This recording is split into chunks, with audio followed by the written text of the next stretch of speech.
Good morning, gorgeous souls. Something very strange just happened. That's why I'm a minute late. I was suddenly huge on the camera and I couldn't figure out how to make myself smaller. But here I am. I'm just grabbing my coffee, waiting to see if anyone's going to join me live. Just so excited to be talking about tracking today and my experience with tracking, and it's a subject that I love. I don't know about you, but I love any excuse to buy a new notebook. Oh, I've got so much to share. Let me have a glug of coffee. Good morning, gorgeous soul. Someone's joining me live. Give me a hello, give me a wave. Let me know whereabouts in the world you are. And if you are going to be watching on replay, drop a replay. Right, I've got lots to share. And I'm going to be talking today about the importance of tracking, the what, where, when, how, why. Why is it important? Why do we need to do this? So if you don't know anything about me at all,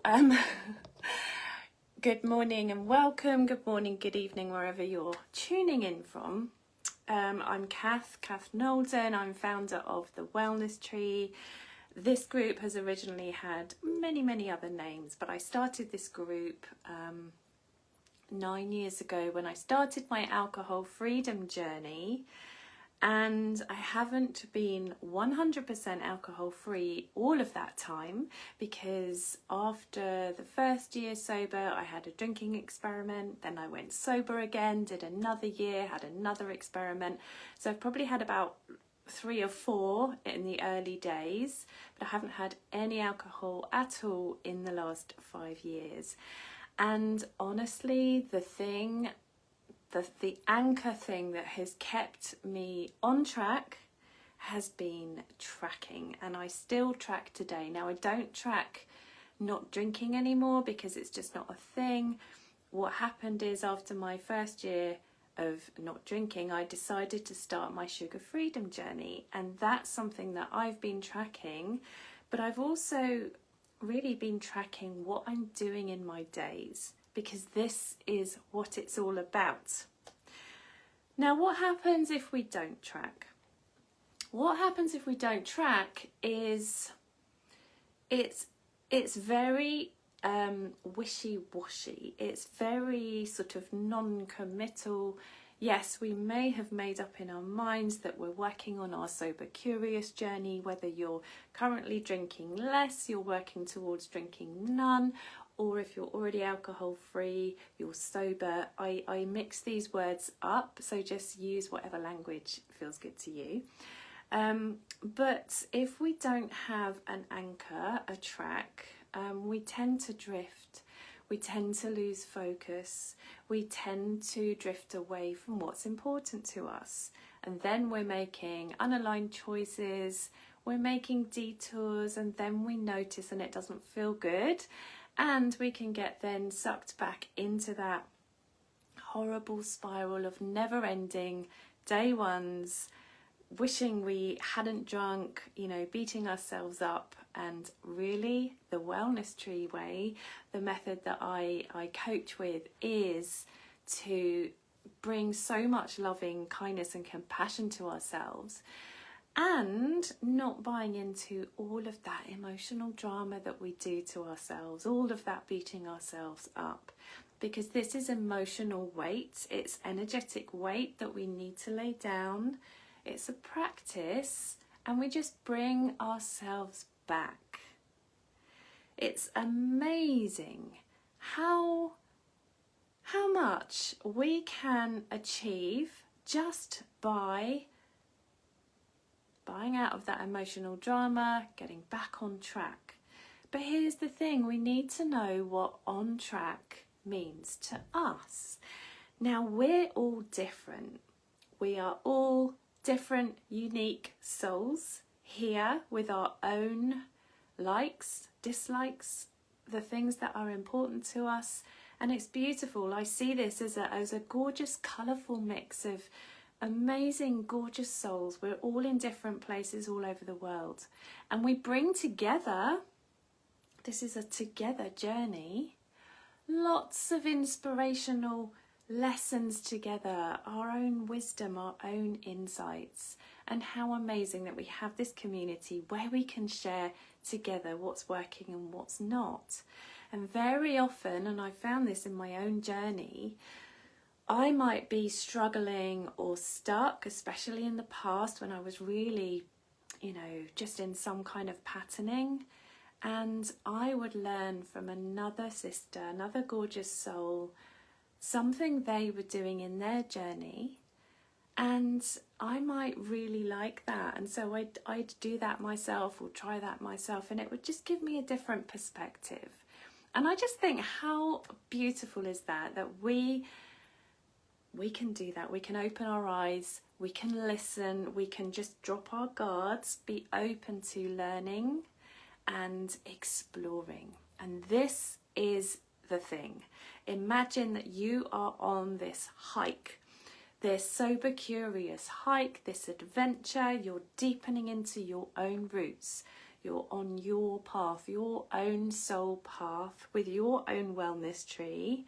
And you're trying things, you're exploring things, you're making a recipe and you're trying different things. And this is how you are able to formulate your plan, your way. And so tracking is really important because it's guidance. If we're tracking, we notice what's working. Tracking gives evidence to our brain. It shows our brain what's possible.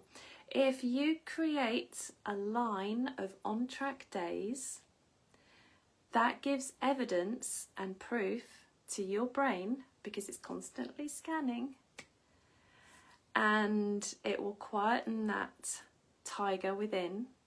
It will quieten the fear. It'll give you confidence because the evidence is proof. It's like, see, I can do a week sober. I can do a weekend. I can go and sober socialise. And I did it. And I went to bed feeling really proud that I did it. I had an on-track day. I woke up the next morning. I didn't have a hangover. I was clear-headed, feeling really good. So why? First of all, why do we need to track? So that's one of the reasons. It gives our brain evidence. It's a compass to us. It shows us results over time. It shows us what's not working. If we had days that we haven't tracked, that gives an indication as to our mood, as to what was going on at the time. Maybe it was our period. Maybe we were going through a really difficult, challenging time. And so this allows us to create more of a secure plan. This is the work I love to do with the wellness tree because it shows us the sort of holes in our boat, the holes where the water's coming in and we feel like we're slowly sinking. So we want to patch those holes up so that we can get on track and literally keep going on our journey. So know what's important to you first. So what I really highly suggest is writing down a list of things that are really important to you. So just opening up your brain for a moment, your heart, and just getting very, very clear on what's important to me. It could be your health. I hope it's your health, your well-being, your mental health. It could be your relationships, your family, your loved ones. It could be your work, your business, your mission, or your soul calling. If you know what that is, staying on track and getting yourself out there in the world. It could be your home, being a great mum, being a great wife, being a great home keeper, bringing that love into all of your different life areas. So what is important to you? Could be your spiritual practice, could be your connection with nature, could be your connection with your friends, your loved ones, your pets, What is it? Exploring a new adventure. Maybe you want to have a new relationship. Could be anything. So just brainstorming, having that list somewhere. Not somewhere, actually. You want to look at this list all of the time and make sure that your days, you're feeding this list, even if it's tiny little ways, tiny little micro moments, because life is busy, fast, distracted, and anxiety is at an all-time high. Anxiety over drinking, overeating, over sugaring, over scrolling, numbing out. People are leaving and abandoning themselves. And so what the Wellness Tree is doing, my mission is to call us all back from this crazy way of living to one that actually feels like your way of living, soul aligned, heart aligned, where you are doing the things that make you happy, that you want to be doing, and letting go of things, people, places, things that don't feel in alignment. And I know that's really challenging, right? It's a journey for sure. And so sometimes we are looking at an entire lifestyle change, which is what happened to me. It is just getting really serious and thinking, right, things need to change. But doing that baby step, caterpillar style, it doesn't have to be this massive, great thing, although it could be. We're all different. So first of all, why it's giving evidence to our brain, it's showing ourselves what's possible. And when we track, we are having the confidence, seeing the results keeps us motivated. We're starting to see the results physically. We feel them over time. So if we're not tracking, we forget what we've done. We forget all of the amazing things that we've done. So it's really, really important. Now, second thing, what are we tracking? We are tracking, so I do something called an on-track day. And an on-track day is whatever that means to you. So if you're currently drinking less, you're working towards none, or you're already sober and you want to stay sober, you want to stay on track, with regards to alcohol, you decide what an on-track day feels like to you. To me, it's not drinking. I don't drink. I can drink if I want to. I choose not to. And that was an outlook that I kind of had, because otherwise my inner rebel just felt like I was boxing her in. And so having that more empowered choice of like, I can have wine if I want. Wine was my thing. It was my nightly bottle of Merlot was my comfort. But in the end, it was taking too much of me and my soul. And so now it's no alcohol feels good for me. So what else are we tracking? We are tracking things like, and these are just suggestions for you, things like your food. And I follow a specific way of eating for me, and this has been a massive journey, because I have been breaking a sugar addiction from the age of 10, and I'm now 49. So that's years and years of trying to break this addiction, and I've swung between being completely sugar-free, which I managed for about 6 months, to now finding balance with sugar. It's a constant work, but I'm pretty much low sugar. I'm probably about 95% no sugar. I don't mean zero sugar, I mean the things that would have triggered me, like biscuits, cakes, all the sweet, sticky stuff. And I can feel, I'm going to tell you actually, I stopped tracking my sugar freedom probably a couple of months ago. I've been religiously tracking it, and I stopped because I drifted, because I've now got to a place where I feel like I'm in the best place I am, but because I've stopped tracking, it's almost like I've lost my anchor a bit, and I also left my Sugar Freedom mentorship, the group I was signed up with. Amazing group, it was so fantastic, but I miss it, and literally I've just signed back up today to go back in. I love being in the energy of other people doing it too, and that's one of the things, really, just finding your tribe, finding your people and what works for you. So I am going back to tracking, and I'm going to talk about different ways of doing that as well. So you also want to track things like moods, emotions, hydration, movements, whatever that feels like for you, what type of exercise movement you're doing. Some people love to track their sleep. I love to track things like finances, taking care of my money. I'm just looking at my wellness tree here as well to remind me, and just other things that I'm sprinkling in. Now, this doesn't have to be complicated, and I'm still working on my own system to have something that takes care of the whole of my life areas. And if you have found something that you use that you love for tracking, please share, drop a link in the group, or share a picture or something, or just tell us, because this helps all of us. I love books, I love tracking.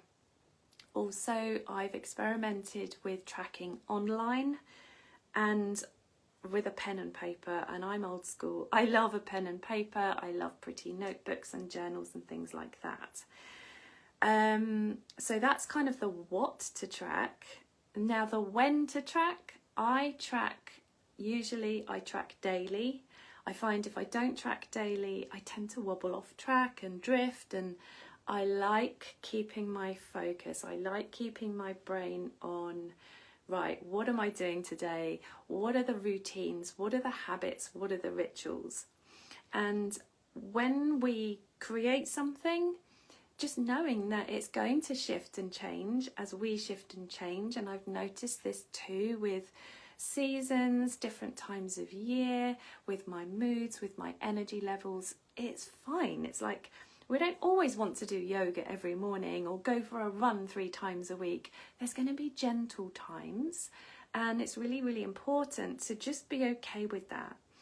Make it your own, make it feel good, because you're not going to want to do it if it doesn't feel good. And also, a note on that, what I've noticed is something for me like running. I used to think, oh, it just doesn't feel good. I don't want to do it. I'm not going to do it.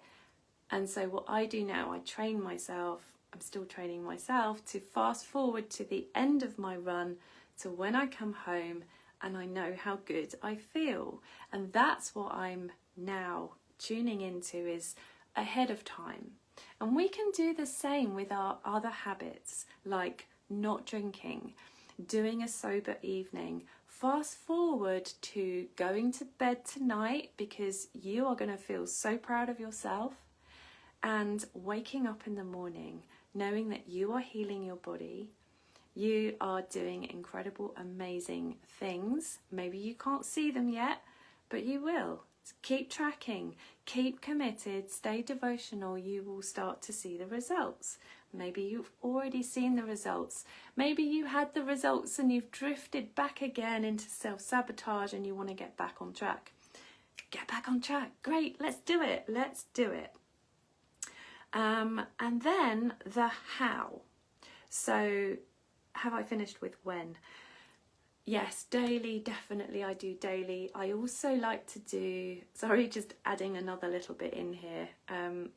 I like to do check-ins as well, like monthly check-ins with myself, and just saying, right, okay, the plan that I'm doing, how does it feel?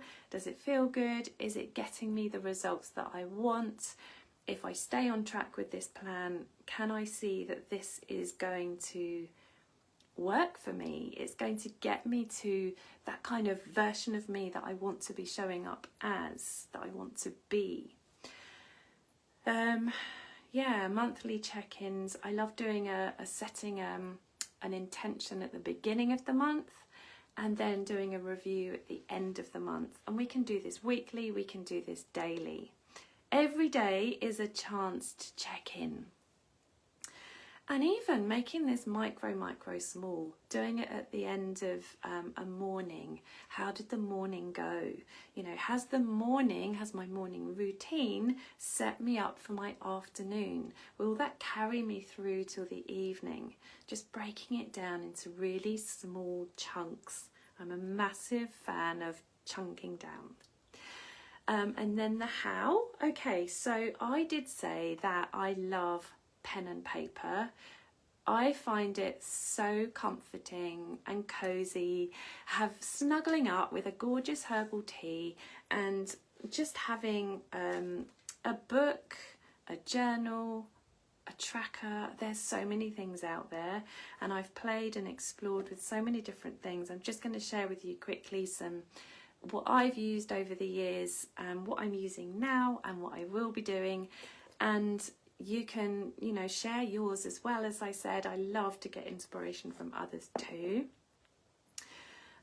So when I first started my sober journey 9 years ago, I've kept this. This is the journal that I was using.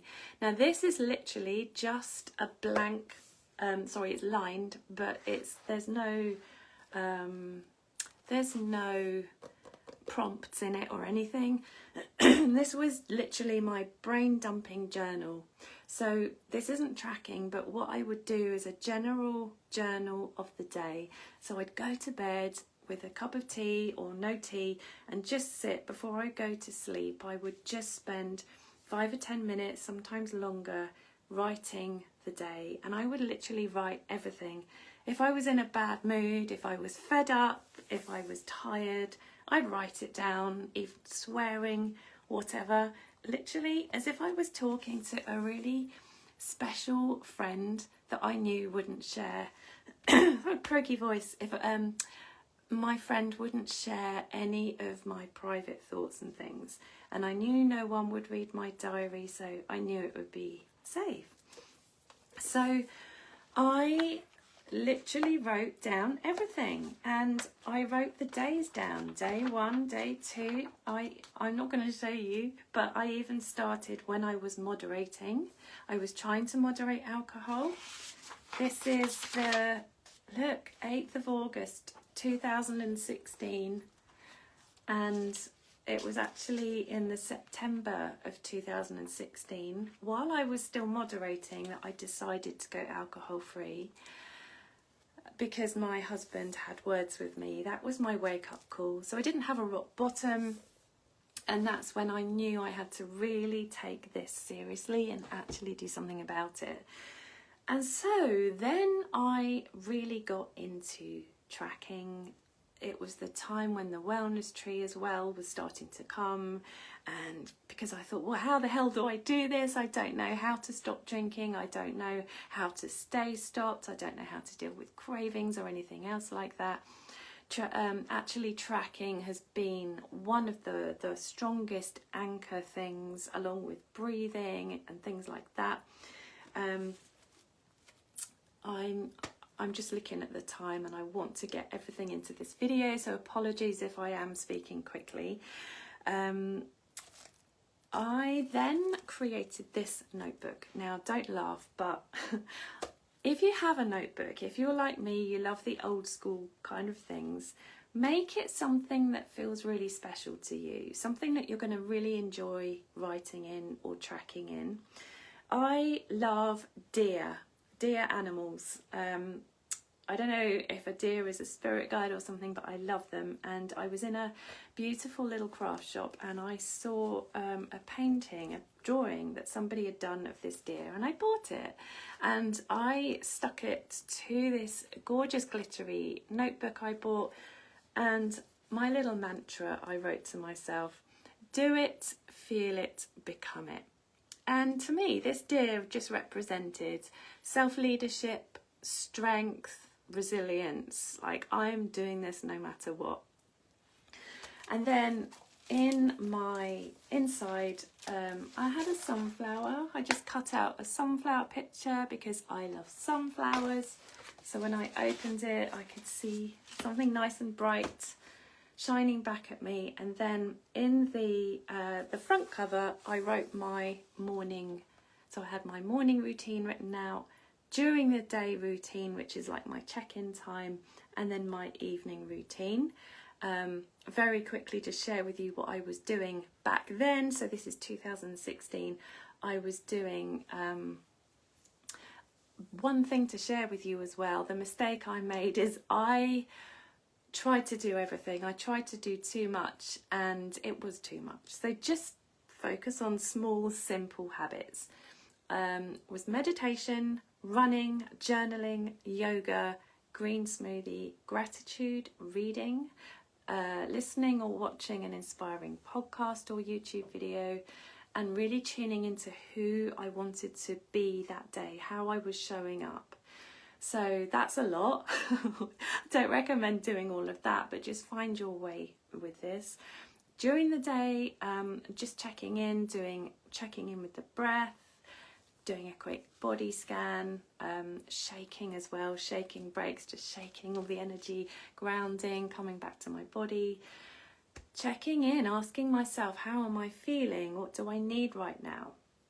I was really trying to practice grounding, nurturing, coming back to my body. It's been a hell of a long journey, and I'm still on it. Just bringing in the awareness, stretching, opening up, moving, etc. Evening routine, my thing was no drinks after 7 p.m.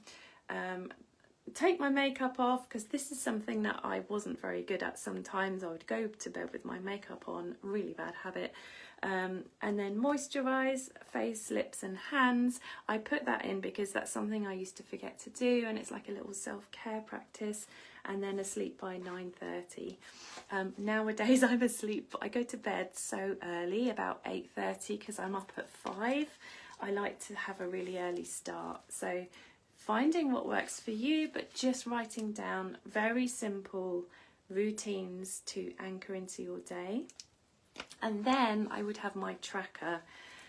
And I literally wrote columns. So I'll just show you what I did here. And again, this is extreme. This is the extreme version, and I don't recommend doing this because I didn't keep it up for very long.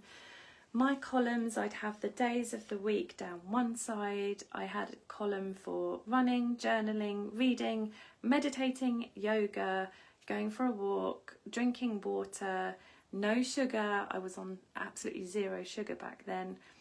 3 things I'm grateful for. Doing my Facebook Live for my business or posting, and then a couple of other business activities that I needed to keep on top of. So that's one way that I did it, and I can absolutely tell you that that worked for me up until a point, but then I absolutely brought that down to much more simple things, more slow, more simple, and just about connection. And now, so I then got this gorgeous, it's really boring looking, but it's green, and it's a really thick book. I got this on Amazon, I think, and it's just called Daily Plans. And again, I started this when I was wanting to not eat any sugar at all. But it's got a goal for the day, it's got a to-do list, a little to-do list. I then created a space for my wins, what wins I had that day, and then there's a little space for time for me and things like that. I'm going to go back to this because I just love the feel of the book. I'm a very touchy-feely, that sounds a bit weird, but you know what I mean. I love the feel of books, of notebooks, and it has to be the right notebook, the right thickness, the right size, it has to be the right pen, but that's my little thing. So I'm going to go back to that because now I've reconnected with my sugar freedom mentor. For me, on my sugar freedom journey, not my alcohol, because you know, it's kind of getting to these roots and these daily habits and what keeps us on track. I know that's going to help me, and we're going on holiday soon, very soon, and I do want to stay on track for my holiday. And then lastly, just to show you, I love to use also a a pretty wall planner. Now, as you can see, this is for my sugar freedom journey, and the black marks, the black lines represent the days that I have been on track. And you'll see I stopped tracking here 1st of September. I think I may have had a couple of off-track days, I can't remember, and then I got back on track, but because I didn't track it, I can't remember when I did. And I have had a couple of days since, maybe more than that actually, a few days where I've made some choices that haven't felt good, and I can start to feel myself drifting away a little bit. So I am going to get back on track with my tracker because that works for me. I'm a very visual person, love my notebooks. And then online wise, the only thing that, actually there were 2 more things I did use for not drinking. I loved the app called I Am Sober. Now, if you know of any apps that people would find really helpful, please pop the links, drop them, the names below in the comments. I Am Sober was a good one, and there's probably so many more now that have come out that I know are really, really helpful. And then the other thing that I loved was a general habit tracker. Now, what was it called? I can't remember the name of it actually. If I can remember the name, I'll drop the link, but it allowed you to actually create your habits. So you could write the habits yourself, and then you can just, you know, log the days that you did it. And it's so helpful. It's really, really helpful. So that's the why, the what, the when, and the how. There's also, lastly, to say, I'm sure you've seen them, thousands and thousands of self-care journals, productivity journals, motivational journals, gratitude journals. We can get lost, but it's really fun if you go to the shops and go and look, or you like having a look on wherever you like to look, Amazon or whatever, or create your own. I think that's just such a lovely idea. I'd love to hear from you. I'd love to know what you love to do. Let's get sharing journals, trackers, apps, what works for you. As far as I'm concerned, keeping it simple and not overwhelming is key. And I really must go now. I have a client, so I just wanted to talk about this. I'm probably going to I'm going to go into this more as well about the tracking, because it is a whole little journey that we can go on. I'm going to leave it there. I hope you've enjoyed it. Any questions, comments, pop them below. If you want to private message me for any reason, you want to connect, go ahead and do that. I love to hear from you, and I will see you all soon. Thank you for joining me live. Thank you for joining me on replay, and have an amazing day, evening, rest of the week ahead. Bye, gorgeous souls.